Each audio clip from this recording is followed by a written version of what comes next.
This episode's brought to you by Affordable Drill Towers. Founded in 2016 by our good friend Steve Sanguidoce, a retired Houston, Texas firefighter, the Affordable Drill Tower was designed and built with functionality and versatility in mind for any training ground. As a standalone training tower or an add-on to an existing burn building or Connex setup, the Affordable Drill Tower packs a massive punch at an affordable price tag. With over 50 towers across the country, from Massachusetts to California, Montana to Texas, professionally engineered, NFPA and ISO compliant, the Affordable Drill Towers brings the versatility to your training ground. From Main Street USA, the small town fire company in their back parking lot, to the training grounds of the largest metropolitan fire academy, the Affordable Drill Tower fits the bill for price and functionality. Check them out at affordabledrilltowers.com. And two things I like to talk about also when talking about our friends over at Affordable Drill Towers. One, their customized training program.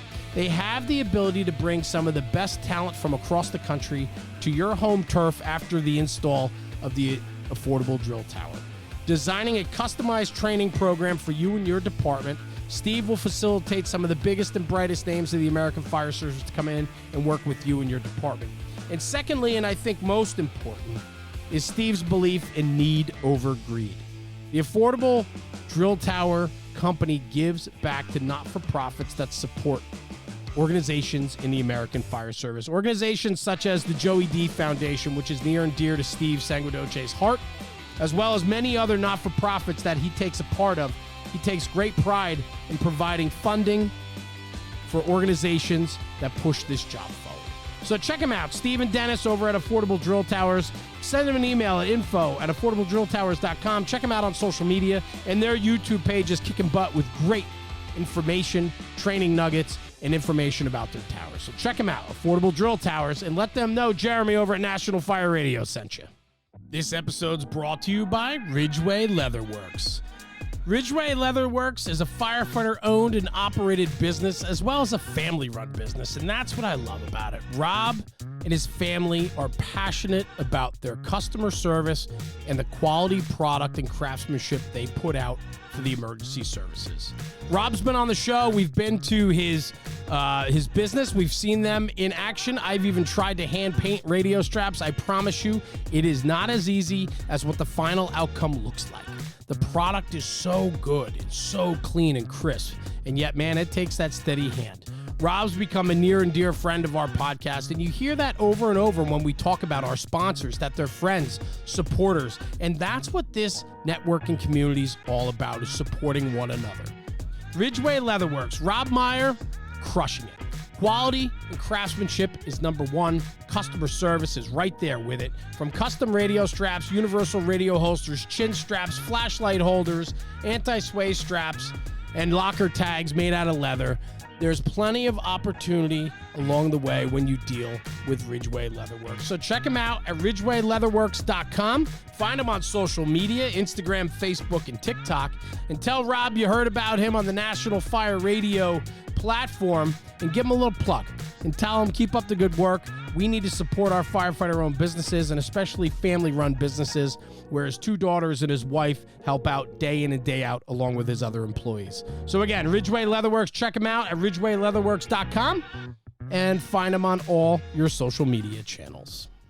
Hey everyone, Jeremy, National Fire Radio. Today, I don't know. Today's just one of those days. I'm already laughing and smiling. This is a friend of mine, Corley Moore, the Weekly Scrap, Firehouse Vigilance. He's an author. He's a chief. He's everything that you want. He's a dreamy hunk of man. Corley, welcome to the show again, brother. I always enjoy talking to you. Brother, I am so excited to be back once more. And right out the gate, your judgment is suspect, but I love it. I absolutely love it. You are the number one hype man in the American Fire Service, and let me explain why. Your show, The Weekly Scrap, which is live and now, and I want to talk about this too, switching from Facebook to the publishing now on YouTube, and I want to talk about that a little bit, because those are those decisions that podcasters and you know, influencers like us, and I hate using that term, but we are, right? Right. We're influencing the fire service by bringing on some of the best talent out there and educating the fire service through today's means of social media, right? So making that switch from Facebook to YouTube, I want to talk about that.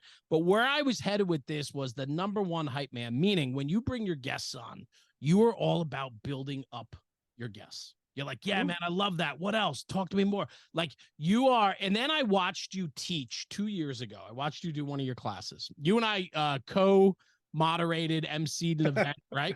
And Right. you spoke, you gave your class the one morning and you got up there and it was like, and it was like Eye of the Tiger was playing and you're walking the stage and you're like, I love this job and you need to too. And this is what we need. And you were like this number one hype man. I'm sitting off to the side and I'm literally leaning forward in my chair. I'm like, look at this guy at 8 o'clock in the morning, absolutely in love with the job, screaming over Eye of the Tiger. Like it was the coolest moment, man. It's awesome.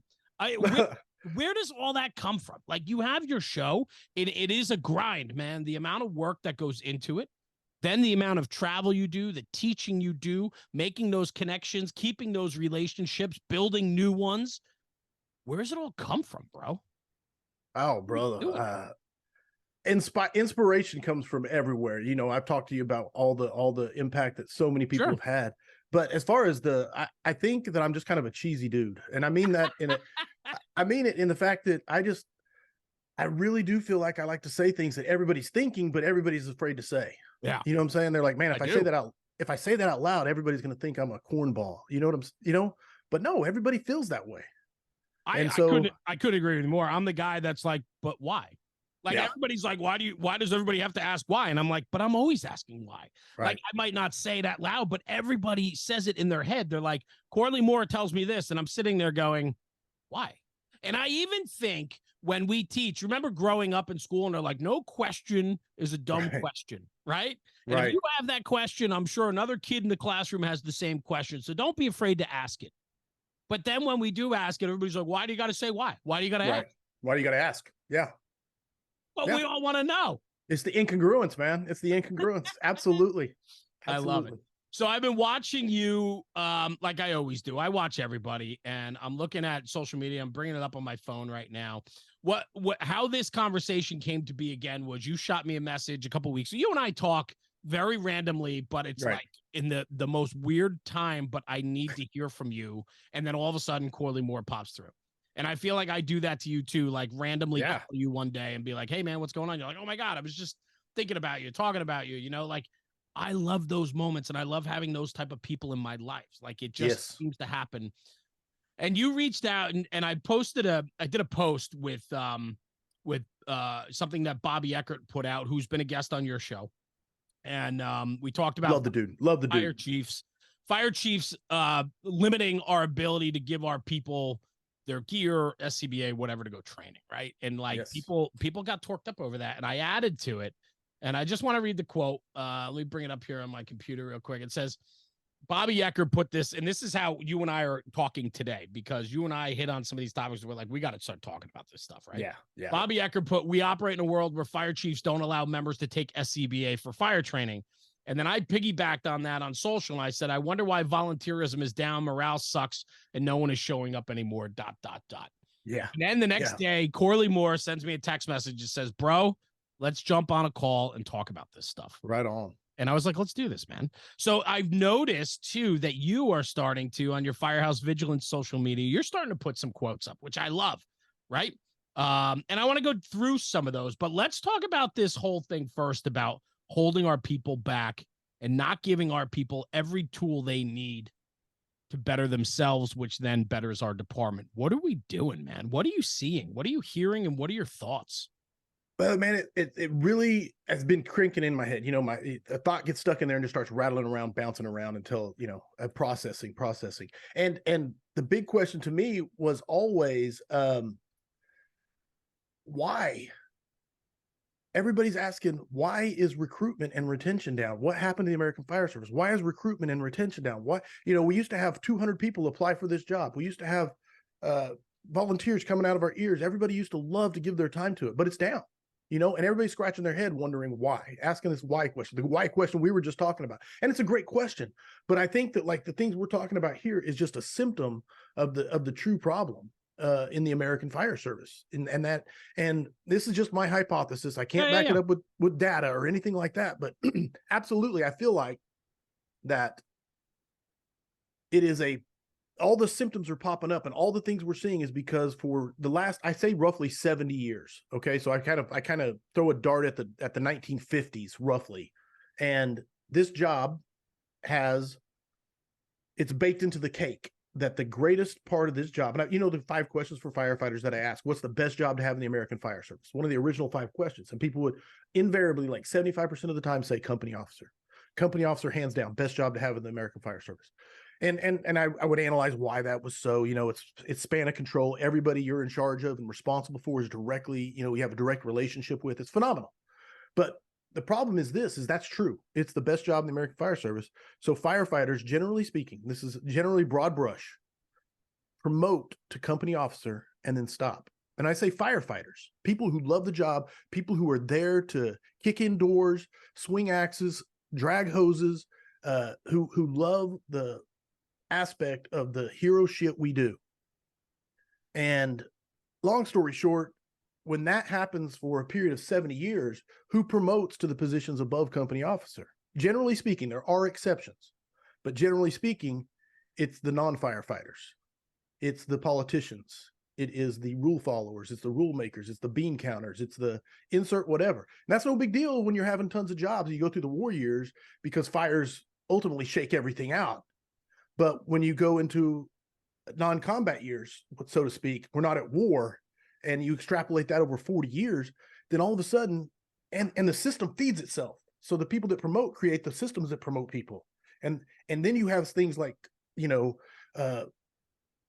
people getting into positions of authority, ultimately 5 bugle, 4 bugle, that make decisions and put out policies that make absolutely no sense to firefighters.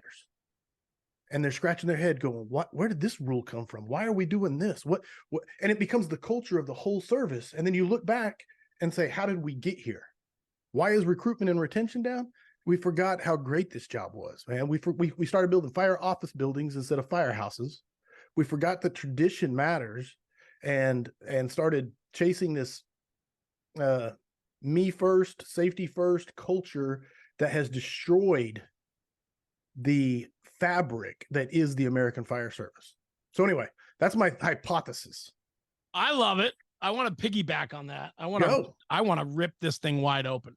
So I got a couple thoughts on it too, right? And I agree with you on a lot of things there. What I find troubling though, we need our firefighters to promote, and we have to light a fire under the best company officers to promote up past lieutenant or captain. We need them in a car. We need them in the admin board. We need them making policy and guideline decisions, because here's the problem.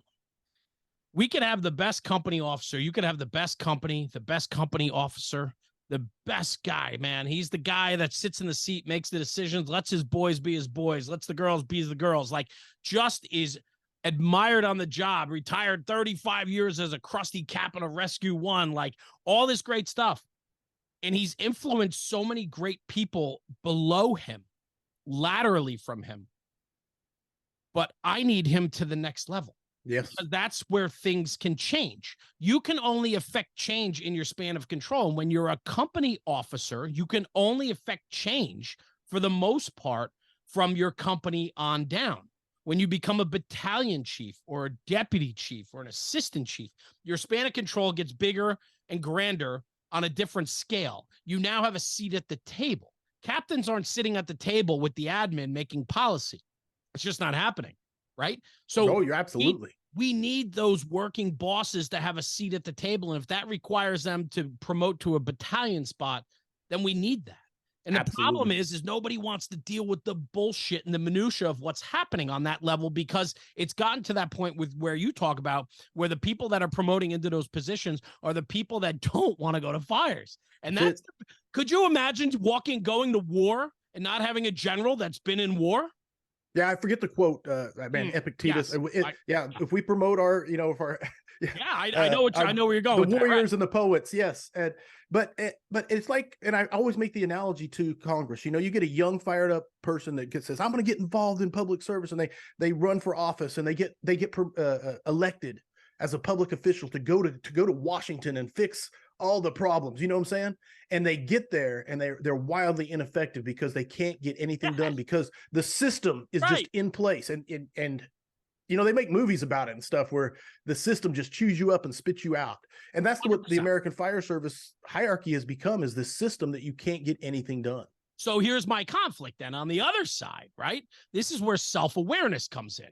If you are one of those bean counters, non-energetic guy on the fire ground, you're a slug, you're skating through the system, but you're promoting up quick for a paycheck, or on the volunteer side, you just want to get up that power, so you don't have to stretch a line or get dirty, right? Whatever your goals are, have some self-awareness that if you're holding a spot or in a position and you're going to hold other people back, you're a piece of shit. And what I need you to do is be self-aware and say, I've put myself in this position because this is where I want to be. And I lack some credibility on the fire side. I lack some street smart abilities that I just didn't get because I rushed my career, or I wanted to get off the streets quicker than I should have. Those people exist. It's in private sector. It's in the public sector. Everywhere. It's this. We're not going to weed that out. But those people need to be self-aware to know that their skill set and abilities might not rival the guy below him in a captain or lieutenant spot. And so get out of his way. Let those guys run those fire grounds the way that they need to be run. Let them instill into you. Let them work for you. You're now an administrator. You're a guy that's taking a seat. Then take a seat and let those that are working work. Don't hold them back. Oh, brother. Yeah. Oh, brother. I wish if we could even inculcate that in just a small percentage that people could feel, I think it would turn the direction of the entire American Fire Service. But the problem is you got them holding up, this random book I'm picking up. Here's the book, buddy. You got to follow policy. This is the policy. When I show up on scene, I don't know what I'm doing, but I got a policy I can point at, and I don't know why you did X tactic there, but the policy clearly states this, and you didn't follow it. And they destroy their decision makers, their aggressive firefighters. That's the term I use for it. True firefighters, people who love to take in the situation, make a decision, and have a bias for action. Because a checklist, a policy is not a bias for action. I don't know why I'm holding up Lencioni's book. So I love Lencioni. So nothing personal. This is not this. Yeah, no, yeah. But here's the thing, right? If you're in a position that you have to arrive on a fire scene or show up at a firehouse and hold up a policy, I'm holding up my 9 right. hours. We're talking there about you this go. a bit. If I got to hold up a book of policies and I have to refer to the book, or if I'm on the fire ground, I need a flow chart to tell me the next order of things to do, right? I understand check boxes. That's fine. I'm talking about something that tells you your job. Yeah. You shouldn't be in that spot. I'll tell you why. When we overcomplicate the system, I did a podcast the other day talking about the overcomplication of the American Fire Service, right? When we did that, or when we talked about that, this is part of the problem. When we have chiefs arriving and they need to be told off of a manual or a flow chart what and how the fire ground's going to work, we failed. Yeah, we doubt. Need people dialed in. We need people making decisions because they can make decisions from their brain, not from a piece of paper. No, and I have no problem with flowcharts and checklists. I don't. They serve a purpose. It's when you have to know when that's no good, and you got to make a decision regardless of what that says. You know what I'm saying? That can't run a fire ground. Right. I always make the we need rules. We need rules and regulations. I'm not anti-SOP. I'm not. But rules and regulations exist like in football. You have to know how to score a touchdown. You have to know where the sidelines are, what first down is, etc. You have to have rules. Yeah, there's parameters, of course. Right. But rules can't coach the team. Rules can't run the plays. You know what I'm saying? Like, yeah, you're going to have a playbook, but then you're going to go out there and execute. You can't say, hey, it says here in the rule book you're going to get a first down every play, and you failed, so here's your write-up. Yeah. You know what I'm saying? I do. I absolutely do. And that's the point, right? That's the point. And I think that the biggest thing is that self-awareness, right? There is a way where if we become more centered with our self-awareness and knowing our skill sets, what we're good, what we're not good at, where we belong, where we don't belong, and then we allow others to backfill in where you're not so strong. or you allow others to do their job and let them work because we have a system of trust in place. That's how the system works. And when there's a breakdown there, that's where we're struggling and that's where we're having problems. And unfortunately, it's happening more and more.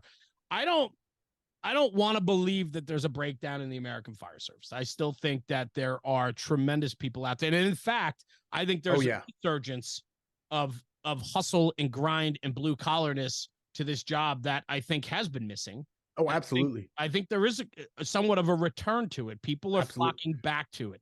No, no, and I don't want my message that I'm preaching there to ever take away from that. That's not my point. Is the direction that how have we gotten here? Because we do have. I think the majority feels the way you feel, like, and the way I feel. I really do. It's the people in authority that have risen up because of the naturally built in. They want to stop there. Like, there's nothing greater. I'm being this from the bottom of my heart, and I never want this taken the wrong way. The senior man. The backstep firefighter that's put in 20 years, 30 years, and hasn't promoted for whatever reason. I don't ever want to be like, that's your fault that we're here because you didn't promote. There's so many reasons why awesome firefighters don't get to promote.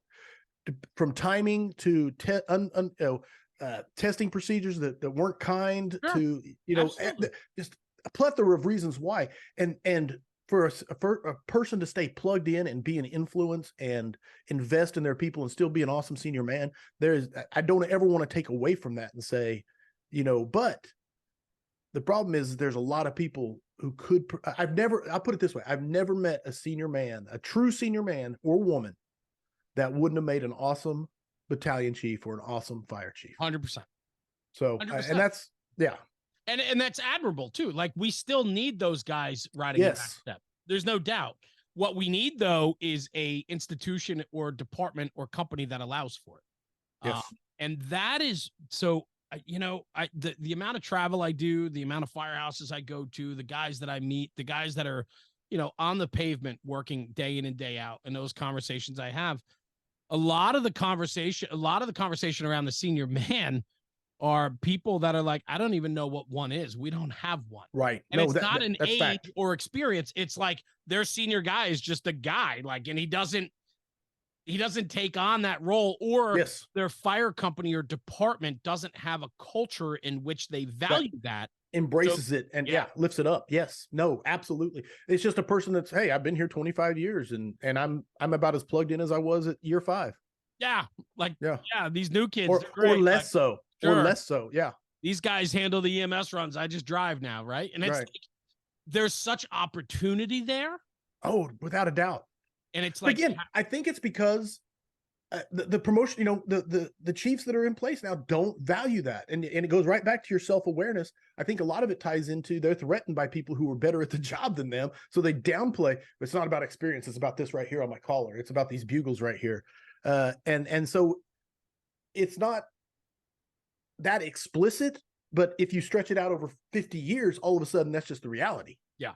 100%. It's I don't want to say microaggressions. It's these micro transgressions for it all through the 60s, 70s, 80s, 90s, 2000s, and now we're here going, how come we don't value senior men? How come we have no senior, just the true senior firefighter, And it's endemic and systemic for that long, and now we're just dealing with the symptoms. You know what I love? So I'm a product of the Northeast, right? So there's a lot of history here, a lot of things run deep, right? Culture runs deep here, and I'm a student of that. I love the relationship, and this goes hand in hand with the senior man, right? And the trust and relationships and self-awareness, all of it. I love the relationship between chauffeur and boss. I love the relationship between chief and chief's aide. And the reason why I bring up the Northeast is a lot of departments have chief's aides. A lot of a lot of other areas in the country do not, right? Chiefs are running by themselves. But here, a lot of times in these older inner cities here, the chiefs will have an aide. They drive, they take care of all the, a lot of the command presence on the fire ground. They're mobile on the fire ground. They're reporting back to the command post. They're the level of trust between those positions are just, I don't even know how to put it into words. Right. And I remember talking with a friend of mine who's a chief in a pretty very, very busy city in New England. And he was talking about the relationship with he and his driver and his aide. And, he's like, we've gotten to the point over the years that there's this unspoken trust in one another that if he looks at me, I know that we need to do this. If I look at him, he knows he needs to go do this. And it's that relationship. But you know what? The only way a relationship like that can work is when there's a mutual trust. Yes. We need to trust our people. We need to trust the guy across from us. I need to trust the boss. I need to trust the chauffeur. I need to trust the chief. And trust becomes very troubling when somebody violates it or is spewing bullshit. Oh yeah. Oh yeah. Brother, there's so much to unpack in that because So unpack it. Relationships, right? And I think this is endemic of society, not just the fire service. So we're, of course we're a microcosm of society, but we don't value, I hate saying these absolute statements, but roll with me.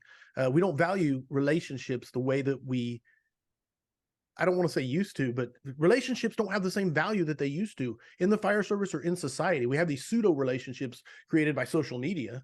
You know what I'm saying? But without a relationship, you can't build trust. I'm working on this class that is, what is someone asked a question the other day. So I'm all over the place here as I ping pong, follow my brain. No, go.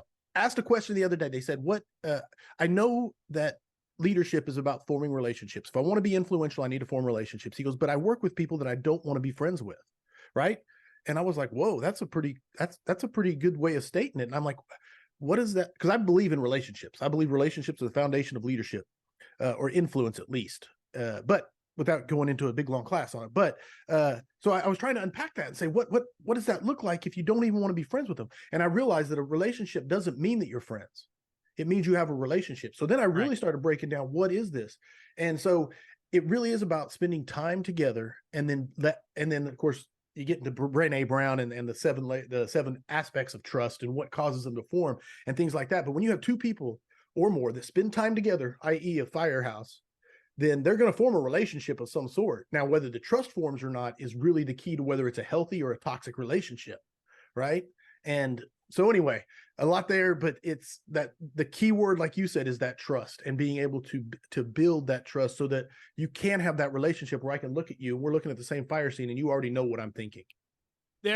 So that's next level, right? The chief's aide, the chief, right? The chauffeur, the boss, but even the guy sitting in the back seat, you bring up a very good point. Like, there are plenty of guys in my firehouse that I don't need to have dinner with. Right. You know what I mean, that I don't need to invite over for my daughter's bar mitzvah, which I don't even know if girls have bar mitzvahs, and I'm not Jewish, but just right. There's our ignorance of the different whatever, yeah. Right? Like the whole point of that, right, was to get a smile. But the whole point of it was, you don't always, we have company events and everybody's welcome. We have departmental events and everybody's welcome. But it doesn't mean when you have celebrating Christmas Eve at your house that you're inviting every single guy from your firehouse. You're inviting one or two or four people that are close to you because your values are similar, your beliefs are similar, you share a lot of things in common, and you become friendly to the point where you like the person. Right. And that's important. But it doesn't mean that I can't trust the other guy that's not at my house on Christmas Eve on the fire apparatus. I have to trust his firefighting game, and that is done through his demeanor, his work ethic, right? And everything else that I've witnessed while I sit across from him. And we can share a laugh or we can butt heads, but there still needs to be that mutual trust between one another that the job is going to get done in the way that it's supposed to be getting done. Absolutely. And through shared hardship, shared struggle on the training ground, shared struggle on the fire ground or on the emergency scene, and building that trust and that relationship. This episode's brought to you by the Affordable Standpipe Prop.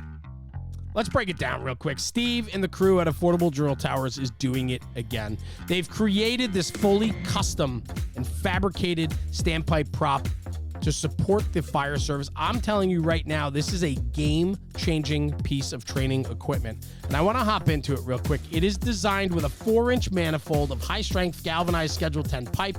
The carton manifold are powder-coated red for a durable finish, meaning it's not just a talking piece. It's not something you tuck away on the shelf. This is a training prop that can be wheeled into the classroom and then brought out onto the training ground. And so let's talk about that. In the classroom, there's nothing better than having a hands-on prop in front of the students, in front of the fire companies that are there to learn about standpipe and FDC connections. Having that prop in the classroom allows for a great instructional lecture. And then from there, take the standpipe theory and translate it to the training grounds. You could wheel the cart out that's on casters. You wheel it out into the parking lot, and that same training prop that you just used hands-on in the classroom can now be used hands-on on the training ground by pumping into it and flowing out of it. It offers such versatility in its approach. It has a 2.5-inch Siamese connection, 7 2.5-inch outlets, 6 of which are standpipe valves, has a water motor gong, sprinkler head with a control valve, and a system pressure gauge. You can also upgrade and put 3 of the most common field-adjustable PRVs. I'm telling you right now, this is a game-changing training prop that needs to be in every fire company or training department across the country. Reach out to Steve and the crew, info@affordabledrilltowers.com. Ask for a demo, ask for information, or check them out on social media and YouTube. There's plenty of content out there that shows you exactly what the affordable standpipe prop can do for you. This episode's brought to you by Taylor's Tins. Taylor and his crew at Taylor's Tins have been manufacturing aluminum helmet fronts since 2017 with over 200,000 tins in the market. They are a leader in the helmet front space.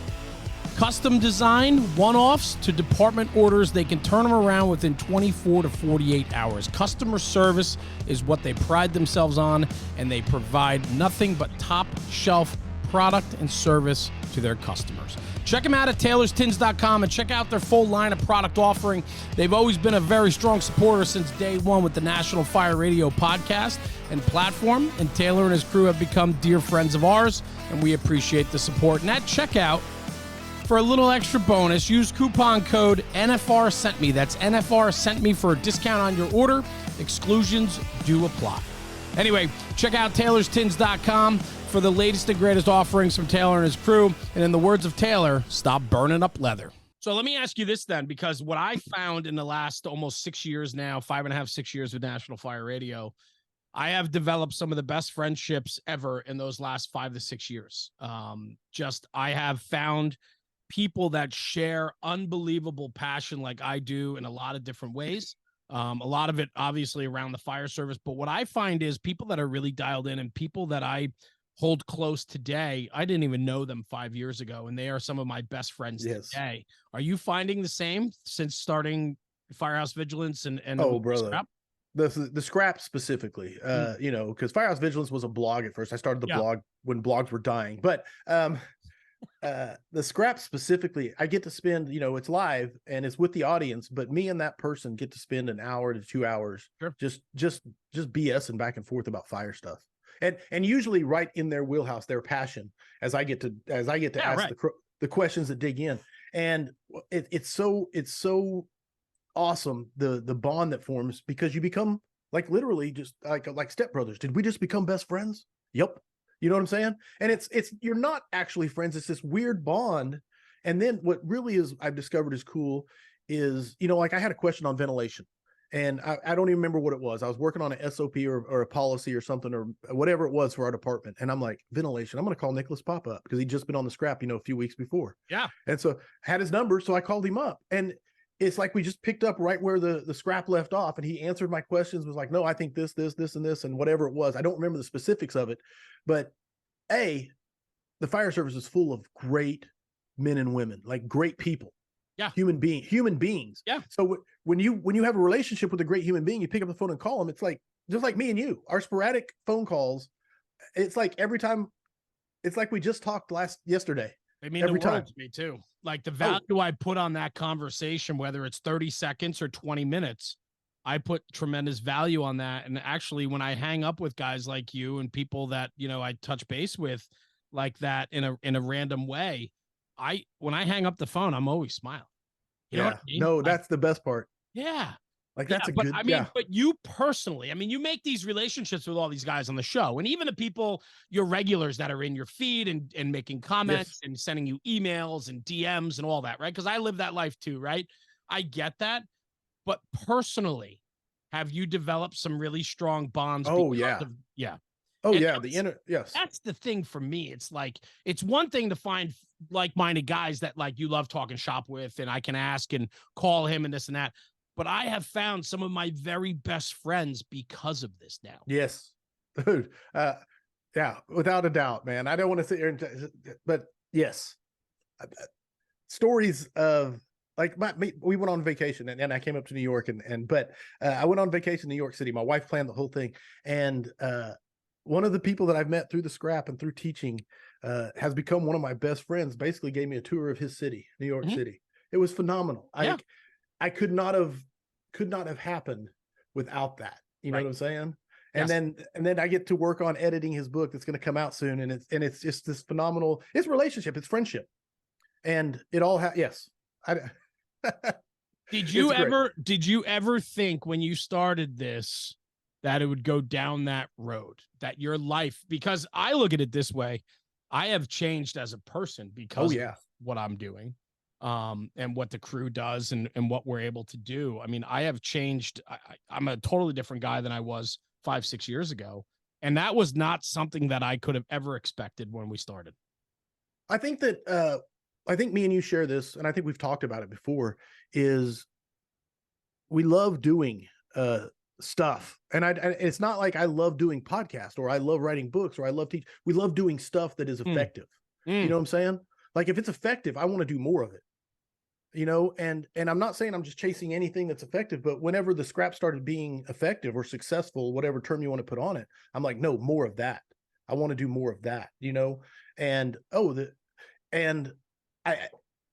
it's hard to explain because it's a cause and effect, but it's also a cart and a horse, but they switch places, you know, over time. Oh, I get it. And yeah. And one thing I'll say is like National Fire Radio, not to blow up and say no compliments, but I want to segue back to what we were talking about earlier.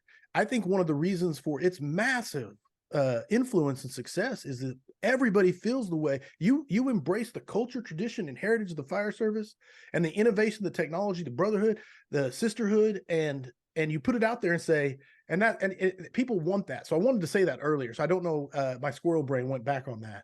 And the point there. But what I'm saying is you had it resonated.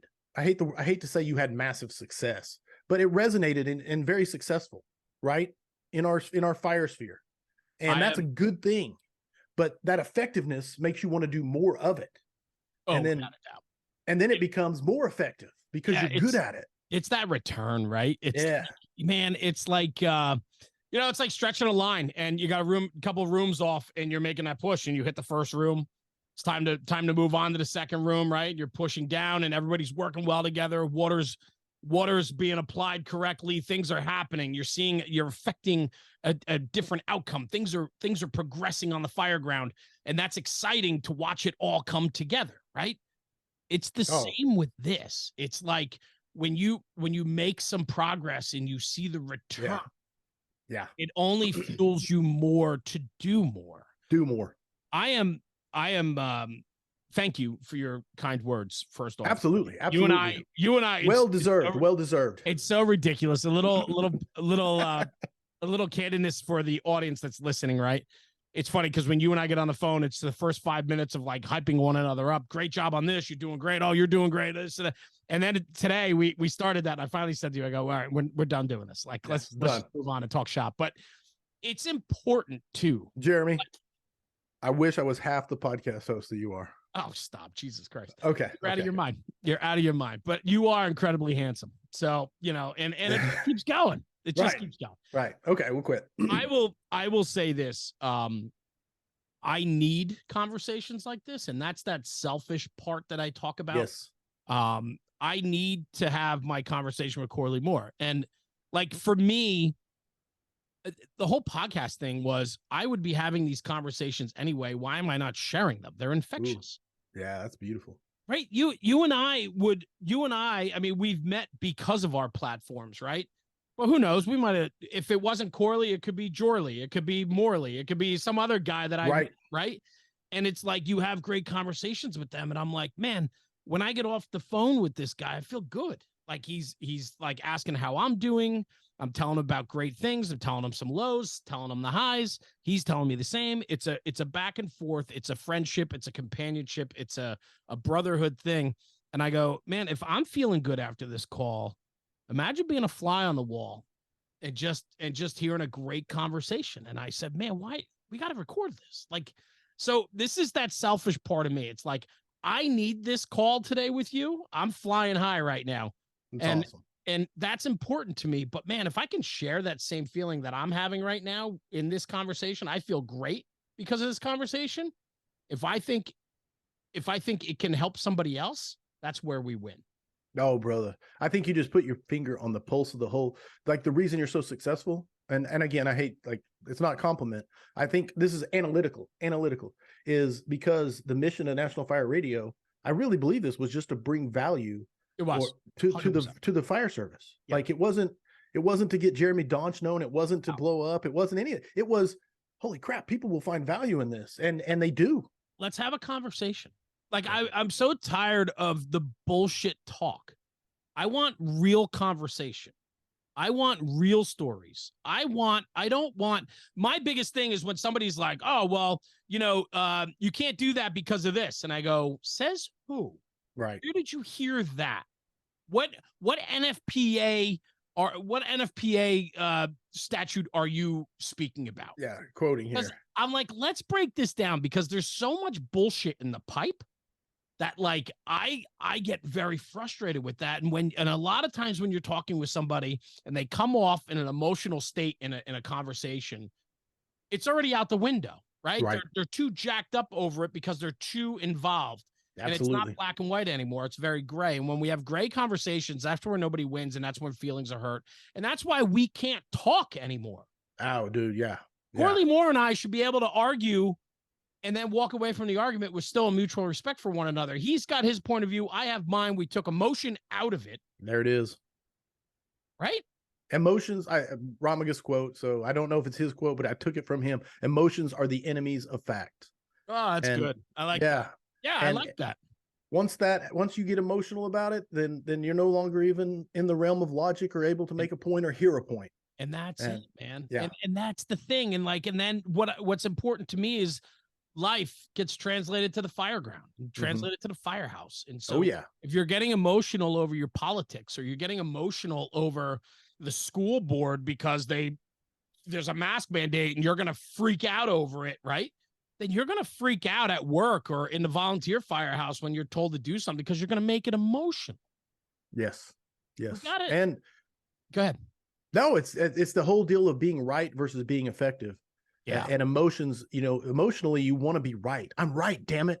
But I'm right, and I find this is one of my mantras. My guys get tired of hearing that. It's like, are you being right or are you being effective? Because they're not always the same. Being right, like you're married and sometimes you can be absolutely right and still end up sleeping on the couch. And that's not very effective. You know what I'm saying? And that's not to say just lay down and take it or anything like that, or not fight for what you believe. That's not my point.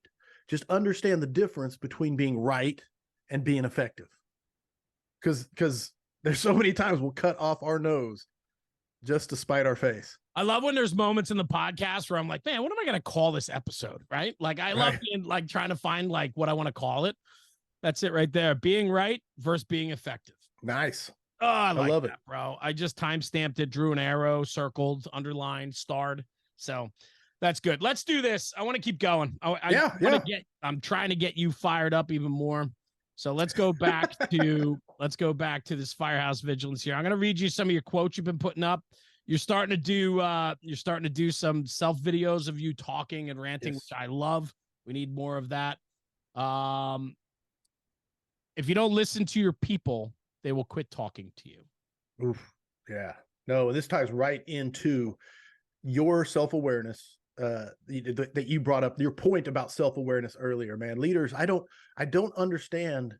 I've sat in, I travel a lot, and I get to sit in a lot of meetings with not formal meetings, just I get to observe a lot of organizations, and it's crazy, especially as a neutral observer who loves human nature to begin with and human psychology, right? To be the fly on the wall in an organization that I'm heavily invested in the same type of organization. Does that make sense? So I understand the dynamics, and to see a person in authority just completely being the emperor, completely butt-ass naked in front of his people, and all of his people afraid to say, "Chief, you're naked." Whatever the conversation they're talking about. And it's painfully obvious from the outside looking in. And you want to say, you do realize that like all 6 of your command staff here disagree with you. but they're afraid to say so. It's incredible. And no, it's insane. It's everywhere. And it's not just the fire service. I mean, this is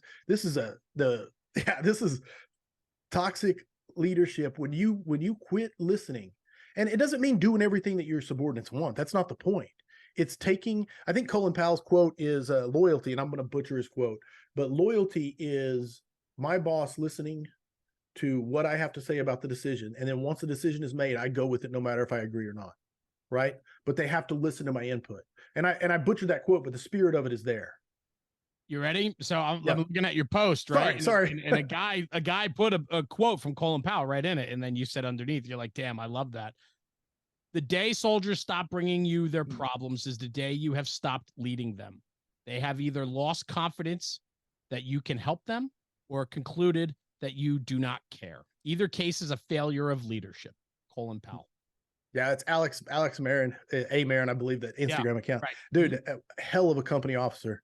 And he posted that, and I actually talked. His dad was a full bird colonel in the Air Force and stuff. Okay. And he has a very awesome background but I never heard that quote before. But how beautiful is that quote? Dead on. I mean, yeah, failure of leadership. You failed when your people quit bringing you problems. You have failed. And again, back to your self-awareness. How many leaders even realize they're failing their people because they think they're doing fine because no problems are coming to their desk? Yeah. Yeah, I think the other thing too you mentioned here in your one-liner on that quote on that post, which I love too. It goes a little bit in a different angle too. It says when your go-getters get silent, it's a dangerous warning sign. Why, when you have excitable people, when you have your go-getters, guys that take initiative, guys that do it without being told, and all of a sudden their attitude is changing. They're not that go-getter anymore. They're not hustling anymore. They seem more reserved, taken back. Yes. They're not the presence they used to be. We got a job to do. We either need to find out what's happening personally with them because there's something and we need to check on our brothers, or two, as a boss, for sure, you need to look at that and go, are my policies, procedures, or is the environment creating this? And therefore we need to make a change. The last thing we want to do is to have sheep. That's it. That's it, man. I think the biggest part, especially at go-getters, man, people come in fired up, and usually they're fired up not just as a firefighter, in all aspects of life, right? Like they're doers, but they have a finite amount of fuel, which is their soul. I don't know a better name to put on it, but it's their drive, their soul, their whatever it is. And what happens is organizations tend to take advantage of doers. They tend to pile on. It's that competency that breeds more duties, you know what I'm saying, and responsibilities. And so they pile onto those doers. But the biggest part is when they don't, when they lose.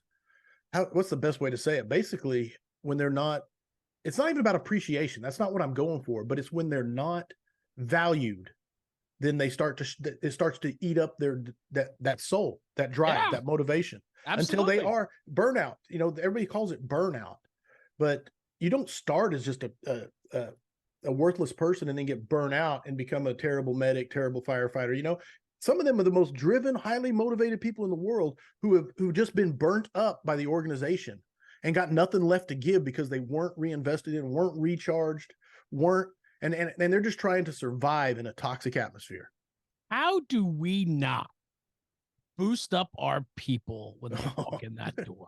Like, if you think about this, I got a story I want to share, but what I want to say is this. The new kid comes in the firehouse, he's nervous as shit.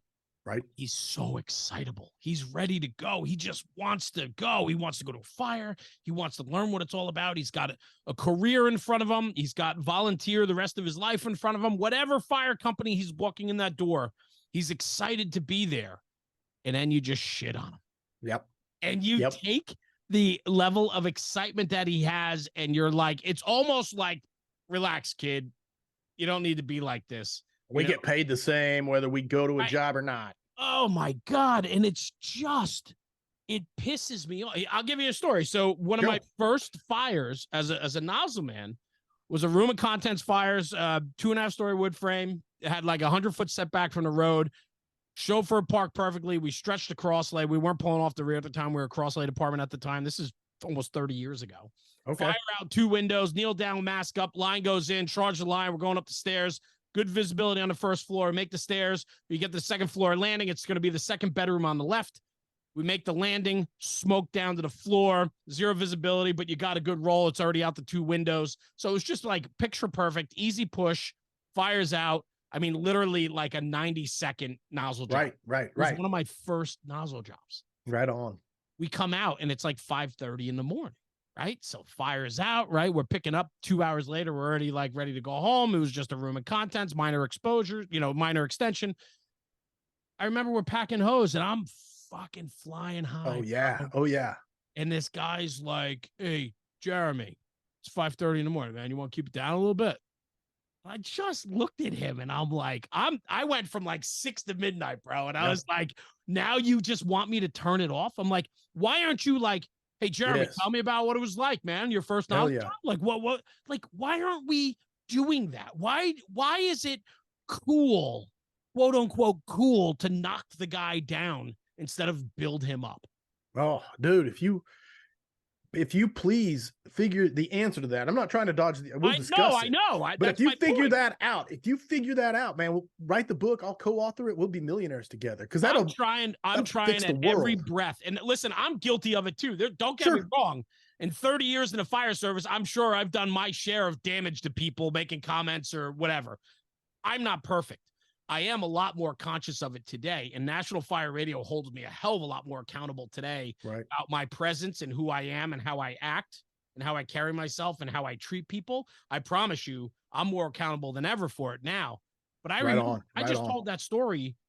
That was almost 30 years ago, and I'm still fired up over it. It was a memory in my fire service. Yes. And not only that, but that 30-second conversation after the fact still resonates with me too. And I'm like, man, this guy tried to take that away from me. Right. I'm not going to let that happen. But you know how many people let that happen? Oh, yeah, it's endemic it's systemic. I think the loss of mission focus is really, really, and again, it ties back to who's promoting and who's keeping us on mission focus. And I think it is the loss of mission focus because, and I hate, I don't want to be taken out of context or anything like that, but the all hazards approach has destroyed the backbone of the fire service. We have to have hazmat specialists. We need to be ready for rescues, and EMS BS Band-Aid calls are destroying the morale of the American fire service.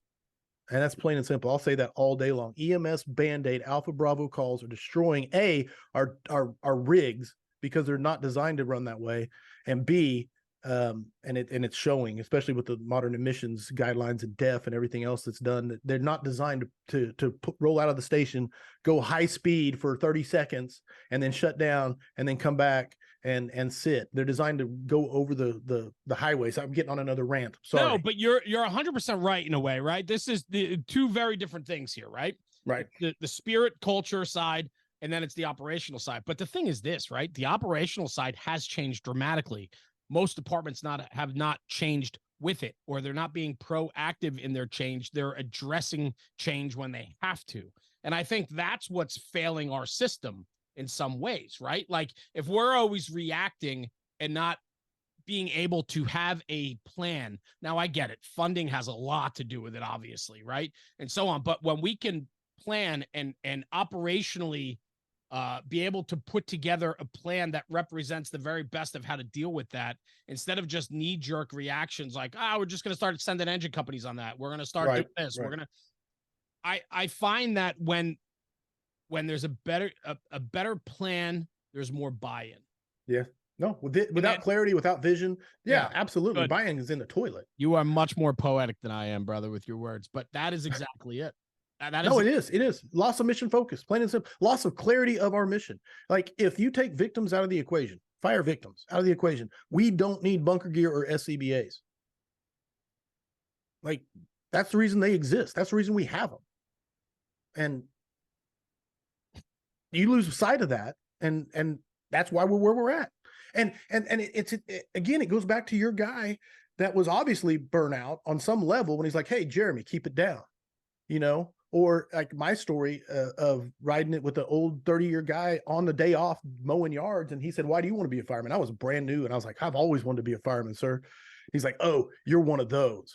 And I'm like, I was like, no, I'm not one of those. I don't mean that. You know, and I still remember that to this day. And you are one of those. Oh yeah, I'm absolutely all these years later. Right.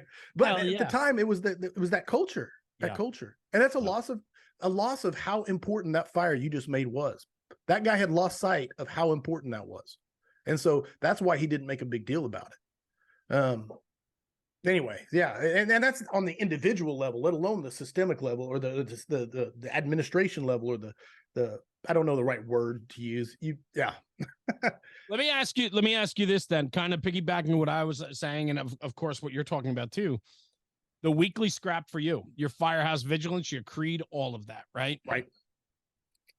How much has that affected you in the job itself? And are you a better fireman, chief, today because of it?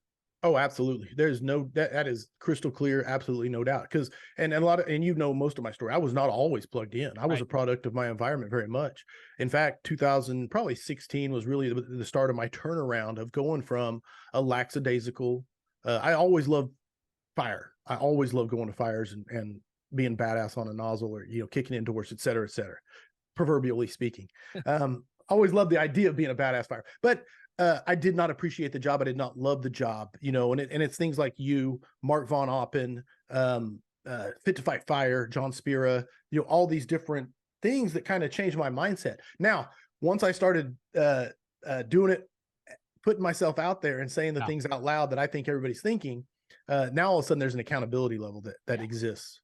It's crazy. Like as a battalion chief, one of my things that I told myself when I became battalion is if I see one of my crews training and I am there observing, you know, for whatever reason, then I'm going to have my gear on and I'm going to go out there. And I may not, I never want to send the message that I'm crowding out what they got going on, but I'm right there with them in the gear, same gear that they're in and a part of it.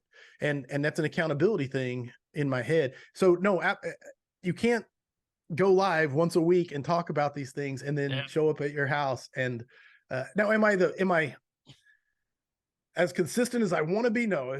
Are there guys that could point out the inconsistencies? Probably, you know, absolutely. I'm a human 100%. Being. And my own guys probably hate me. You know what I mean? They're like, this guy's full of shit. I've seen him do this. I've seen him do that. Like, and that's the thing. But the real conversation is very much that we're real people. Yes. Right. Like we're mission focused in promoting the betterment of the job and being able to provide tools, people, education, conversation that push this job forward.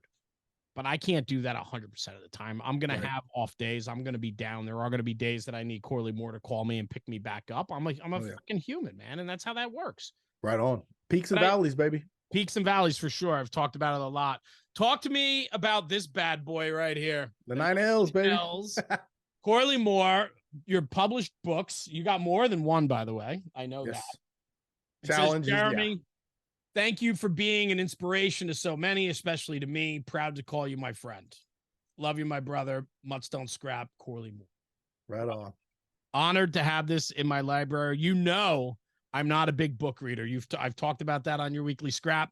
I actually felt pretty stupid on your scrap when I was there because everybody gets what's the 5 books and all these people are listing books. And I'm like, yeah, I don't know, Superman comics. I like Calvin and Hobbes. Right? Like, yeah, I love Calvin and Hobbes. But I will say this, I'm trying to do more of it. My problem is reading for me is difficult.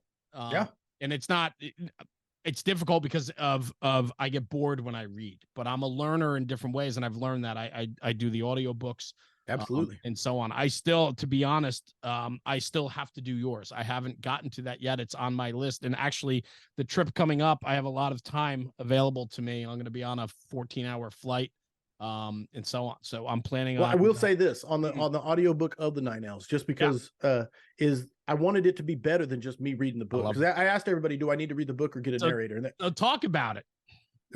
No, I don't do anything original. Like, you know what I'm saying? So I'm always stealing from other people, borrowing, whatever the kinder word is. But everybody said David Goggins had the best audiobook with Can't Hurt Me. right? I read the book. I loved the book, and I never listened to the audio. So I asked people, why is David Goggins Can't Hurt Me so great? And they're like, the bonus content. And I'm like, what is the bonus content? He says, well, the narrator reads the chapter, and then the narrator interviews David Goggins at the end of each chapter. Yes. And they go, it's phenomenal. It's better than the book.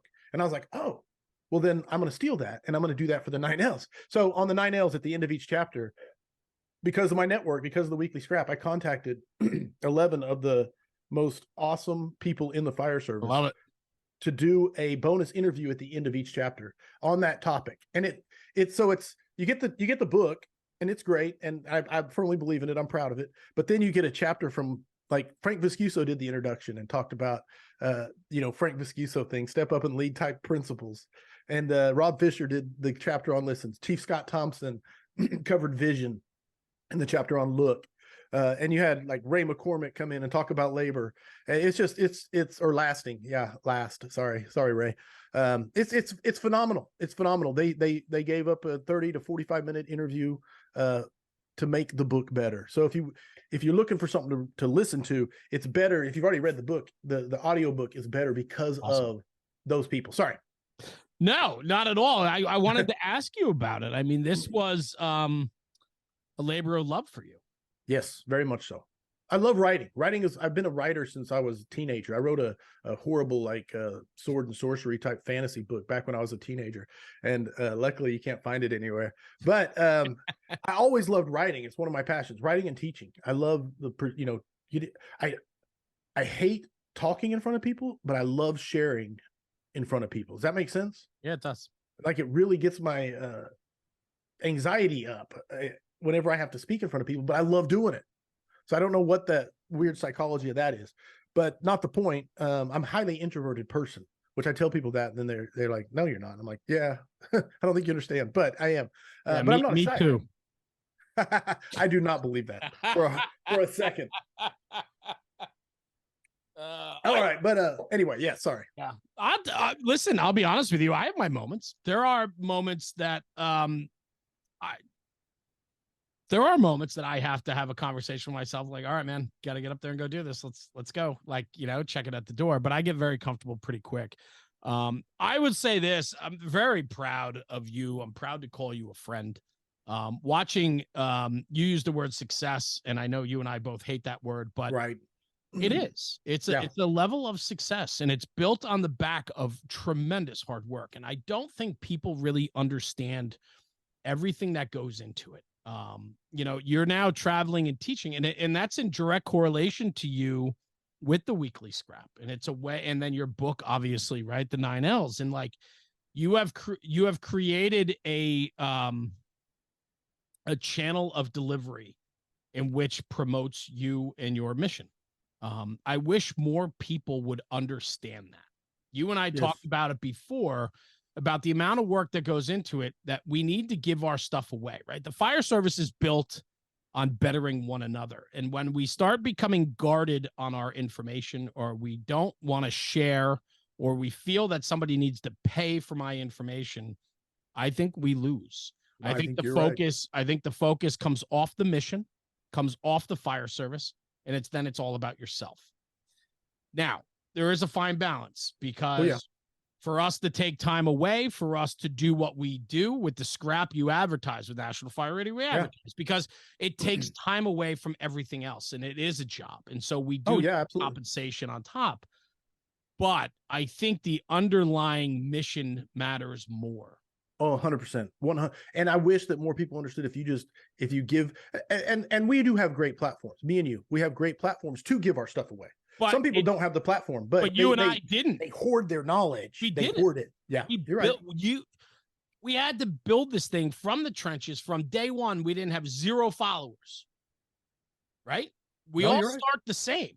So it's not anyone else's fault but your own. It's the hustle and build. That's the quote from today. In fact, I posted it right before we went live. What? I love it. Was it? Yeah. I mean, it's right in. I believe it is. You will remain ineffective until you learn to say my fault. A person will remain ineffective until they learn to say my fault. Dude, you nailed it. Awesome. I love that, dude. But obviously, that's that self-awareness. That's that accountability, mm-hmm. right? Like, we're all created equal. What are you going to do with it? Right. It's up to you. It's nobody else's fault, man. It's nobody else's fault. The hard work and hustle that you've put in to build your show comes directly on the back of your blood, sweat, and tears that you put in, the passion you have. And what's really awesome about your story, and people should go back and listen to our previous episodes, because there's a lot of background about you and I, right? When I did your scrap originally, when you did my show originally, we talk about our upbringing. We talk about what our influences were and how we got to where we are. But you just said it again. 2016 is when you started to turn it around and started really dialing into the job and understanding that this thing could be really good for you just personally, before even monetization, building a business, or anything else. This is just, I want to do better, and I'm going to go do better. And that was only 7 years ago, brother. No, you're right. It's crazy, man. It is crazy. And I'm blessed. I'm blessed and lucky. So I don't want to take it, but I do believe that hard work, creates the opportunity. Luck is what happens when preparation meets opportunity. Yeah, that's the one I'm looking for. And so I'm very proud of the hard work that's gone into it. And so, yeah, I'm very proud of the scrap, as you should be, of the radio. You mentioned like sponsors, man. You know why people sponsor, or why you have advertisers on National Fire Radio? It's because it's worth it. You reach a lot of firefighters, man. And if you have a product that you want to get in front of firefighters, there's a value there, man. There is a value there, because you built that. Yeah. So anyway, I could go on a rant. It's nothing. One thing I don't like is I never want to take money from my friends. You know what I'm saying? Because I have a huge network, and they're like, hey, I want to advertise on the scrap. I'm like, hey, here's the deal. I'll just put your logo on the scrap, because I want to make money from like big businesses that have a advertising budget, not my buddy trying to get his leatherworking thing going, or insert whatever. Anyway, that's a side thing. Sorry. No, and that is certainly one of the challenges, right? As we scale and grow, there's a lot of learning. And I'm a horrible businessman, so a business side of things. I love doing this stuff. I love it. I'm infatuated with it. But anyway. Yeah. Well, I mean, to just circle back where this started was very much this. I'm very proud of what you've done. I'm proud to call you a friend. I think that what you're building and the relationships you're building and the friendships that you get to share with people, these are people that become your friends. They're your guests, the people that you speak with and travel with, they all become your friends. And you have a platform where you can share those relationships with other firefighters, which then what you and I hope for makes this job better. It pushes people to go make their own networks, make their own friends, step out of their own zip code, try something different, learn something new. Right. And that all matters. And I think that's what drives. I know that drives me. I'm pretty sure it drives you. Yeah. Congratulations, man. Truly. Dude, thank you, my brother. Thank you. Every time I talk to you, man, I feel just like on cloud nine. What's next for you? Yeah. You got any juicy tidbits that I'm like, what do you call them? The vigilantes. The vigilantes. Yeah, the vigilantes are awesome, man. Secret handshake. You got everything. Yeah, I mean, this is secret coin. Secret coin. Everything. That's what I'm saying. It's the cool kids club is what we call it. I love I started doing a thing recently with the vigilantes, and it's every week. Or I say every week. It's very. It's not on a schedule. It is. I post a thing like post your questions on leadership, culture, motivation, effect, whatever. It doesn't matter. Pick anything. Ask me anything, basically. And then I go live and just field questions and talk to them, just me and them. And it's awesome. It's so much. That's where the new content is coming from, is recording those. And that's a lot of fun. Are you pushing those out yet? Are those out? I'm just doing clips. No, they're strictly the clips that you're doing. Yeah, I'm strictly the vigilante. The value. The video is for the vigilantes to the interaction, and then I'm taking the highlights of the answers and turning them out as content. Yeah, short reels, shorts. You know the value. I'll tell you, brother. Listen. It's fun to watch. It's fun to watch. It's fun to see how Amanda has become a big part of it. You guys are empty nesters, so it's it's a way. Go ahead. No, her blast out, which you know as well as I do, that you get emails, messages, text messages, social media messages. Hey, this guy got hurt, cancer, burnt up, line of duty death, raffle. There's a conference going on. There's so many things, and if I did them on the scrap, it would be 30 minutes of making announcements. That's right. And so we created the blast out, which she does about every 2 weeks, and she goes out and she announces all of those things. And that's really cool. It's really picking up steam as far as people just sending her anything you want to get out to firefighters. She'll put the blast out. I absolutely love it. We have some things in the works too. That's going to be very similar. You and I've talked about that a while back, but we got a bunch of things in the works as well. But it's just fun to watch you grow. It's fun to watch you, scale. It's fun to watch because I remember from day one. And and that to me is what I think is important. Is I love watching those around me succeed. I love watching the Weekly Scrap grow. I love watching Firehouse Vigilance grow because it's just healthy. Like, it's just, I watch, you're doing better. You and Amanda are, watching you guys get to travel like you are now, doing conferences together, having her a part of the platform. Like, how freaking cool is it? And I notice those things. Like, I see that happening. And it's like, I'm happy for you. I'm happy. Awesome. I just believe that, right? I think that is that. And I know you're very much the same way. And I think people that do these things for the right reasons are in it because they want each other to succeed. Brother, I think that you are a beautiful soul. And I don't say that softly. I don't say that cheesily. This is what I'm really excited about. This could be this is on my phone, but it's a mock-up. If I can turn the right direction. Broken Tools.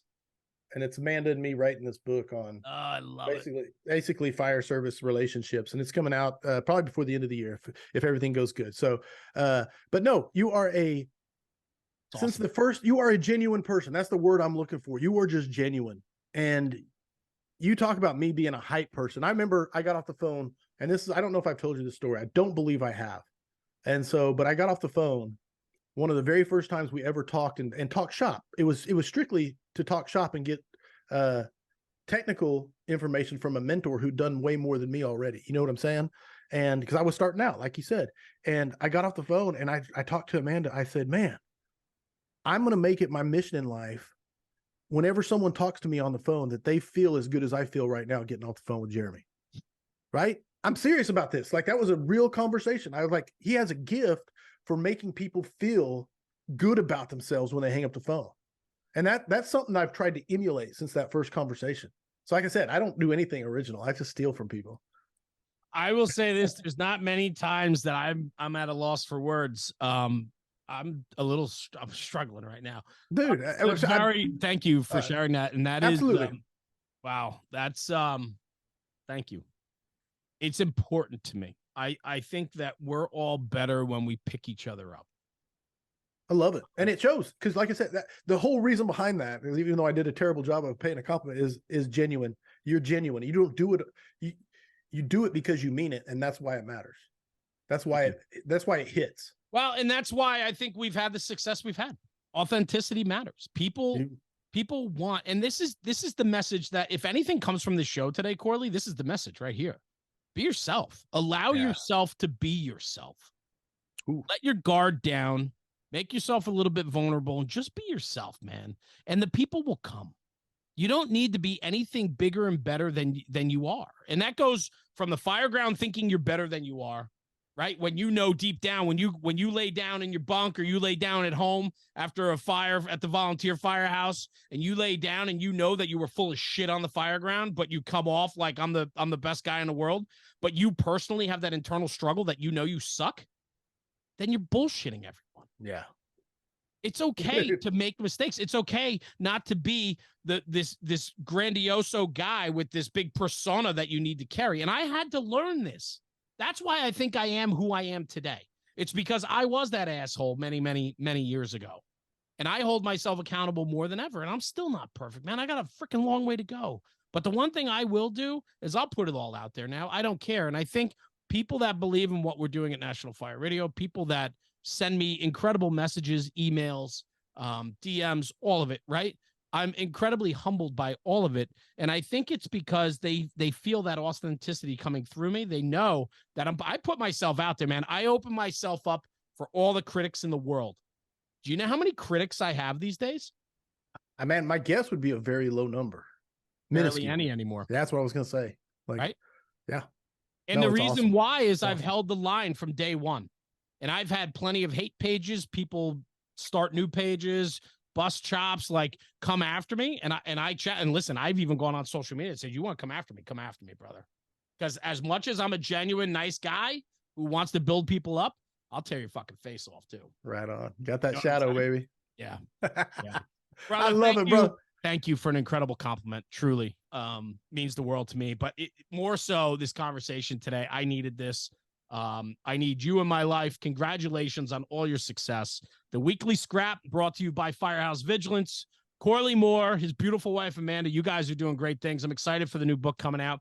Guys, if you're not aware of the Weekly Scrap, which if you're not, you live under a rock, go check it out. We were supposed to talk about YouTube versus Facebook. We were supposed to talk about all these things. We never got there, but that just means we got to come back and do this again Absolutely. soon. But congratulations, Corley. Where can they find you if people live under a rock? They just don't know about you or what your program is. Where can they find you, brother? Firehousevigilance.com, your one-stop shop for everything. Everything's there. Book, store, podcast, all of it. You can find all our social media pages. We're on YouTube, Instagram, Twitter, LinkedIn, Facebook. I think the only thing we're not on is TikTok, and it's just because I don't know. Yeah. I get it. The struggle is real. Well, man, I'll tell you, I'm watching, and I love what I'm seeing. So keep up the hustle, pal, and congratulations on all that success and the continued success and relationships that continue to come from what you're doing. Keep staying in love with the job, pal. Matters. Thank you so much for having me on, brother. Honored to be on National Fire Radio. Honored to call you a friend. Cool, man. Thank you. Corley Moore, everyone. Thank you. Guys, hang on one sec. Corley, or you hang on one sec. I'm going to sign off the podcast. Come right back. Guys, thank you. An incredible conversation with a very good friend. Somebody that challenges me every day to do better than I do the day before. I watch his content. I watch his show. I see the relationships he's making and the contribution he's making to the fire service, and it makes me want to do better. We all need somebody in our lives that challenge us. Corley Moore is one of the guys that challenges me. Check out his book, The 9 L's, Key Concepts for Building a High-Performance Culture, right here on the screen. Check it out. Like you said, you can find him at firehousevigilance.com. Guys, thank you for tuning in. And like I always say at the end of every podcast, take this conversation, take it back to the firehouse and talk about it, because when we're talking about the job, we're making the job better. Thanks for tuning in. We'll see you at the next one. Jeremy, National Fire Radio.